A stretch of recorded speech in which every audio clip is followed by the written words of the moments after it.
তো hello guys, আমরা চলে এসেছি আরেকটি নতুন গেমিং ভিডিও নিয়ে DLS 2025-এর। তো চলতে থাকুন আমাদের ভিডিওর সাথে। যারা লাইক করেন নাই তারা লাইক করে দেবেন এবং সাবস্ক্রাইব করে দেবেন। তো আমি বল নিয়ে আগাচ্ছিলাম, কিন্তু ওরা কাটে নিল। তাহলে আবার নিলাম, কিন্তু টেনে নিয়ে যেতে পারলাম না।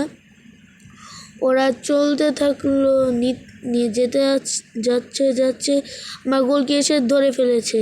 তো এখন আমি দিলাম পাস, কিন্তু একটা লং পাস, কিন্তু ওদের দলের প্লেয়ার ধরে ফেললো।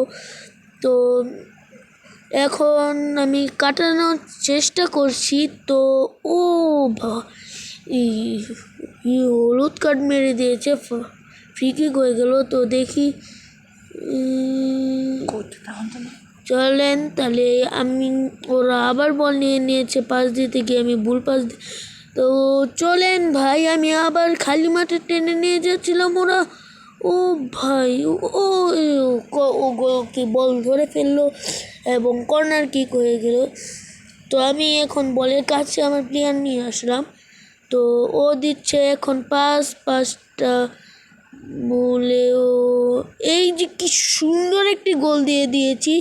তো চলেন দেখি কত দূরত্বে থেকে গোল দিলাম এবং কত ছিল তার গতি। তো এই যে হলো রিপ্লে। তাহলে এই যে আমার ওর পায়ের কাছ থেকে বলটা নিয়ে আমি 20 মিটার দূরত্ব ছিল এবং 58.7 কিলোমিটার পার হাওয়ার গতি ছিল। তো আবার কাটিয়ে নিয়েছি, আবার চলে যাচ্ছি আমরা গোল দেওয়ার জন্য, কিন্তু না, ডিবক্সের বাইরে আমাকে আটকে নিল। তাহলে চলেন, আমি আবার কাটানোর চেষ্টা করছি। এখন আমার একজন প্রো ডিফেন্সার আসলো। তাহলে ও আবার পাস দিল। তাহলে আমি ভাই, তাহলে ওরা পালিয়ে দিল আমার প্লেয়ারের থেকে। সেকেন্ড গোল, ওই প্লেয়ারটাই কিন্তু আবার সেকেন্ড গোল করেছে। তো দেখতেই পাচ্ছেন। তো দেখেন, সেকেন্ড গোলের রিপ্লেটা আমি দেখাই নাই, তো আপনারা দেখছেন নি। তো তাহলে পরে আবার ওরা বল নিয়ে আসছে মিডিল থেকে। তাহলে এবার ওরা ভুলে পাস দিতে গিয়ে আমার গোলকির হাতে বল দিয়ে দিয়েছে। আমিও বেশি করে রাখি নাই, পাস দিয়ে দিয়েছি। এখন আমার আরেকজন স্ট্রাইকার বল ধরে ফেলেছে। আমার একটি প্লেয়ার ইনজুরি হয়ে গেছে এবং গোলকিপার বলটিও আটকে ফেলেছে, কর্নার কিক। তো আমার পাস দিল, পাস পরে এই হলো, এই দিলাম শুট, এই যে না, আটকে বলটা কাড়িয়ে নিল। তো আবার আমি দিলাম, কিন্তু না, পাস ধরতে পারলাম না এবং গোল কিক হয়ে গেল। তাহলে দেখতে থাকুন আমাদের ভিডিওটা। যারা সামনে কিন্তু আরও ভালো খেলেছি আমি। তো শেষ হাফ টাইম। তো এখন আমি আবার নিলাম গেমটাকে স্টার্ট করে। তাহলে ওরা এখন পাস দিয়ে খেলছে। তো আমিও কাটিয়ে নিয়ে পাস দিলাম। ওই আমার প্লেয়ারকে পাস দিল। তো ভাই, হাফের শুরুতেই দেখি গোল হয়ে গেল।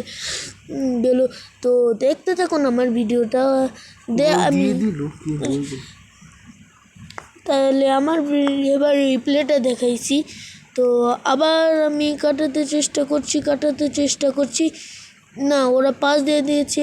কিন্তু এখন পাস দিল, আমার টিমের সবচেয়ে ভালো প্লেয়ার, ধরতে পারলাম না বলটা।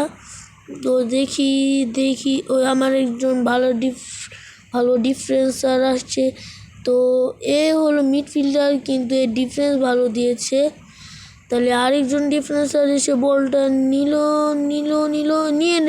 নিয়ে পাস দিয়ে দিয়েছে, কিন্তু ভুলে পাসটা অন্য জনের পায়ে চলে গেছে, শত্রুদের পায়ে। তাহলে এখন শিট, গোল হয়ে গেল। তো সমস্যা নেই, গোল হয়েছে তো কী হয়েছে, আমি আরও গোল দিতে পারবো। তো আমি আবার চাপানো শুরু করলাম বল। তো আবার ফালিয়ে দিচ্ছে ভাই, ফ্রি কিক হয়ে গেল, ইয়েলো কার্ড দিয়ে দিয়েছে। তো আমি গোল দেওয়ার চেষ্টা করছি ফ্রি কিকে। তো একটু আস্তে দিয়ে দেওয়ার কারণে ভুলে গোল হলো না, কিন্তু অফসাইড হয়ে গেল। তো বলটা ধরতে পারলেই গোল হতো, কিন্তু ধরতে পারি নাই। তো চলেন, ওই যে যে রেড কার্ড পেয়েছে ওই প্লেয়ারটা। তো এখন ওরা আবার ডি বক্সের ভিতরে ঢুকে পড়েছে, কিন্তু এবার গোল কিক হলো। তো ওরা কিন্তু এখন বল চাপাচ্ছে, তো আমিও এখন চাপাতে হবে। তো আমরা আবার নিয়ে যাচ্ছি টেনে, কিন্তু ফালিয়ে দিল, কিন্তু সমস্যা নেই, বলটা শুট দিলাম, কিন্তু গোলকিপার ধরে ফেললো। তো দেখতেই পাচ্ছেন আমি আবার প্লেয়ারকে পাস দিয়ে নিয়ে যাচ্ছি, আবার ফালিয়ে নিয়ে নিল আমার বলটা, কিন্তু ওরা পাসটা ধরতে পারলো না। রেড কার্ড দিয়ে দিয়েছে ভাই, সিরিয়াসলি রেড কার্ড দিয়ে দিয়েছে। তো দেখতেই পাচ্ছেন ওর এক্সপ্রেশনটা। তো ও সামনের ম্যাচের জন্য খেলতে পারবে না। তো আরও বুঝছো আমার সাথে ফাউল করার মধ্যে। তো আমার প্লেয়ারের পা থেকে বল নিয়ে নিল। তো ও ভাই অনেক ভালোই ডিফেন্স দিচ্ছে, কিন্তু আমার প্লেয়াররা কিন্তু টেনে নিয়ে যেতে পারলো না। তো এক্সটার্নাল মিনিট অ্যাড হচ্ছিল, তাহলে ও আবার দেখি গোল দিতে পারি নাকি। না, সে গোল দিতে পারলাম না। তো আমার প্লেয়ার উঠে পড়লো একজন। তো ফুল টাইম হয়ে গেল এবং 3-1 আমি জিতে গেলাম। তো আমার ওয়াইফাই চলে গেছিলো, তাই এরকম দেখাচ্ছে। তো টাটা, সবাই সাবস্ক্রাইব করে দিবেন এবং লাইক করে দিবেন। ধন্যবাদ।